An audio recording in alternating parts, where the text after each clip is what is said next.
जी दोस्तों, अस्सलामुअलैकुम। मैं तुम्हारा दोस्त नासिर कदीर बोल रहा हूँ। मैं आज आप लोगों के लिए ना बहुत ही अच्छे से तरीके की आप लोगों के लेके आया हूँ वीडियो। और ये सर्किट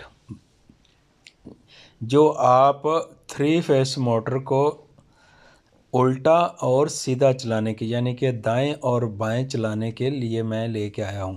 तो आप दोस्तों के आगे रिक्वेस्ट की जाती है कि आपसे गुजारिश है कि हमारे इस चैनल को सब्सक्राइब करें।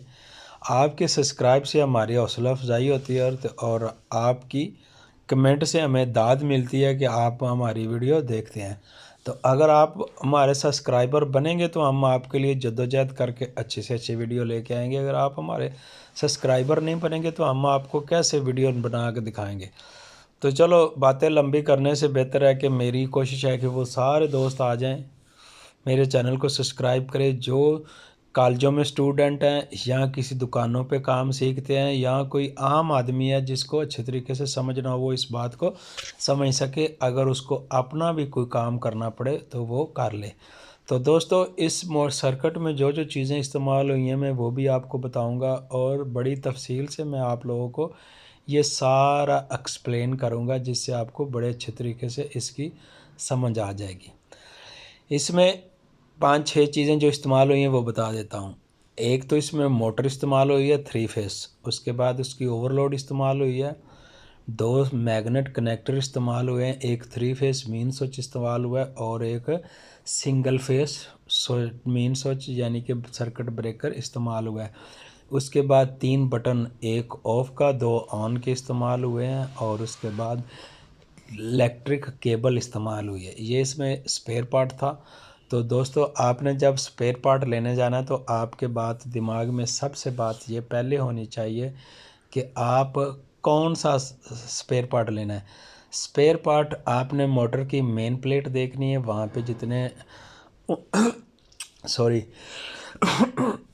जितने भी अम्पेयर लिखे होंगे वो आपने अम्पेयर पढ़ने हैं और उसके हिसाब से ये सामान आपने परचेज़ करना है दुकान से। उसको बोलना है कि हमारी मोटर इतने अम्पेयर पे चल रही है, इतने अम्पेयर लेती है, तो हम इससे 5 या 10 अम्पेयर ज़्यादा लेंगे।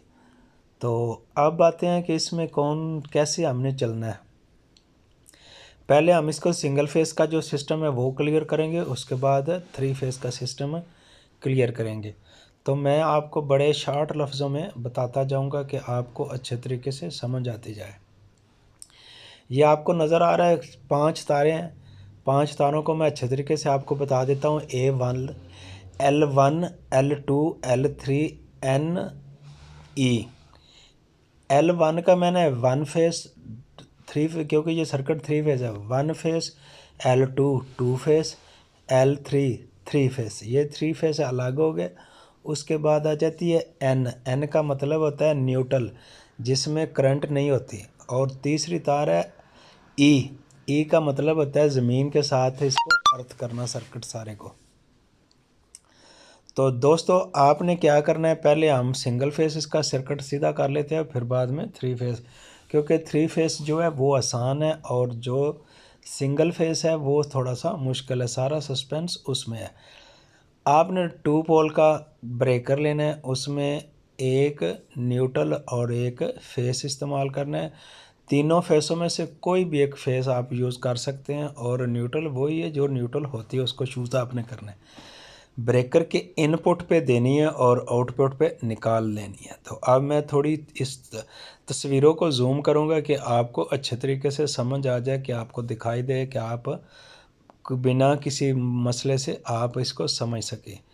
तो जब हमने इसको आउटपुट से निकालना है तो सबसे पहले आपने क्या करना है, इसकी न्यूट्रल तार को पकड़ना है। न्यूट्रल तार को पकड़ना है तो आपने क्या करना है, जो मैग्नेट कनेक्टर है इसके अंदर एक कोयल होती है, उस कोयल के पॉइंट के साथ इसको सीरियस में टच कर देना है। यानी कि उसकी एक साइड पे लूप लगा के उसमें उसके टर्मिनल पे इसको लगा देना है। वहाँ से लूप निकाल के दूसरी जगह पे जो दूसरा मैग्नेट कनेक्टर है उसकी भी जो बीच में एक कोयल है करंट बर्दाश्त कर जिसको देनी है, उसके अंदर ये तार लगा देनी है, उसके टर्मिनल पे ये तार लगा देनी है। अब तार आ जाती है दूसरी, ये है तार फेस। इस फेस को आपने क्या करना है, यहाँ से नीचे लेके आना है तो सीधा आपने ओवरलोड पे देनी है। तो ओवरलोड पे आपको पता होना चाहिए, इसमें 4 पॉइंट होते हैं, ओपन और क्लोज। दूसरे जो होते हैं वो 3 फेस के हैं। तो ओपन क्लोज में आप 95 और 96 को इस्तेमाल कर सकते हैं, ये हैं ओपन। और जो है ना 97 और 98 वो होते हैं क्लोज। वो बल्ब उसमें इस्तेमाल होता है कि आपकी अगर ओवरलोड ऑफ हो जाए तो आपका वो बल्ब ऑन हो जाता है, तो आप लोगों को पता चल जाता है कि ये है, अब ओवरलोड में प्रॉब्लम आ रही है।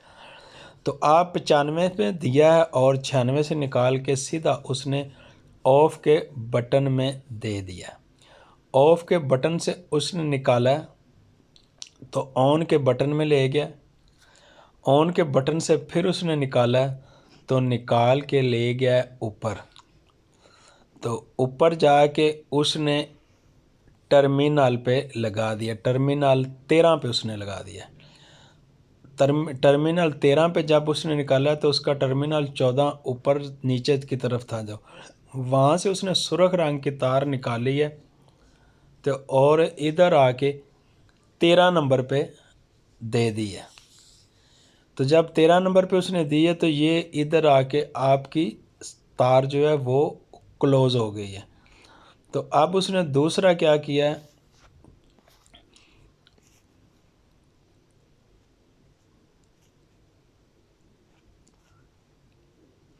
अब आप उसने दूसरा क्या किया है कि दूसरे उसने ये किया है कि ऑन का नंबर 2 का जो है ना तार वो पकड़ी है, वो पकड़ के सीधा इसको लेके जा रहा है सर्किट क्या नाम इसको बोलते हैं, मैग्नेट कनेक्टर के 13 नंबर पे। 13 नंबर पे उसने इंटर किए और 14 नंबर से निकाल के उसने क्या किया कि इधर, क्योंकि अब इसने इधर लगाई लूप लगा के 2 टर्मिनल यूज़ किए हैं, ओपन के और क्लोज के। क्योंकि ये आपको टर्मिनल नज़र आ रहा होगा, ये मैग्नेट रिले जो है ना उसका टर्मिनल है, तो इसके ऊपर उसने लगा दिया। तो उसके बाद उसने क्या किया कि ये यहाँ से उसने एक ऑफ और ऑन के दरमियान में जो पीली तार उसने खींची है उसको भी इस तरह सर्किट के टर्मिनल में अटैच किया है, क्योंकि उसने ऊपर वाले ओपन और क्लोज सारे इस्तेमाल कर रहा हूँ मैं, तो इस वजह से वहाँ से खींच के तो उसने इस तरफ ले गया। अब ये बनेगा जमा की या ज़रब की शक्ल में, ये जब आप बटनों को इस्तेमाल करेंगे तो ये ऑन ऑफ दाएं बाएं चलाएगा। तो अब ये तो होगी सिंगल फेज की, आपको अच्छे तरीके से समझ आ गई होगी सॉरी। तो अब आते हैं हम 3 फेज की तरफ से। 3 फेज की तरफ से आपको जब से मैंने पहले बताया था L1 L2 L3। तो L1 जो है वो है ऊपर सबसे ऊपर वाली तार जिसका कलर कलेजी कह लें। उसके बाद कलर ब्लैक आ जाता है, काले कलर की L2 है और ग्रे कलर की L3 है। इसको उसने मेन स्विच की इनपुट पे दिया है, इनपुट से निकाला है, इनपुट में दिया है और आउटपुट से निकाला है। निकाल के मैग्नेट कनेक्टर में सीधा उसने नीचे तीनों पॉइंट शॉर्ट कर दिया और वहाँ से ना उस तीनों लूप निकाल के इसके जो मैग्नेट कनेक्टर के 3 फेस के 3 पॉइंट है उनके ऊपर डायरेक्ट लगा दिए और यहाँ से वो निकालता गया। निकाल के उसने सीधा ओवरलोड के जो 3 फेस के 3 तारे थी उनके साथ उसके टर्मिनल में इसको टाइट कर दिया तारों को और वहाँ से लूपे निकाल के सीधा ये मैग्नेट कनेक्टर जो नंबर 1 है उसके नीचे जो टर्मिनल लगे हुए हैं 3 फेस के उसमें दे दिया है। तो दोस्तों इस तरह से ये सर्किट बना। तो अब इसको ऑपरेट वो दोनों ऑफ़ के बटन से ऑफ़ करता है और ये दोनों बटनों से ऑन ऑफ करता है। तो मेरा ख्याल है कि वीडियो बहुत लंबी होगी, अब मैं इस वीडियो को आस्ता आस्ता समेटता हूँ क्योंकि 10 मिनट होने वाले हैं। अपना और अपने दोस्तों का ख्याल रखें। अपना खुदा हाफिज़।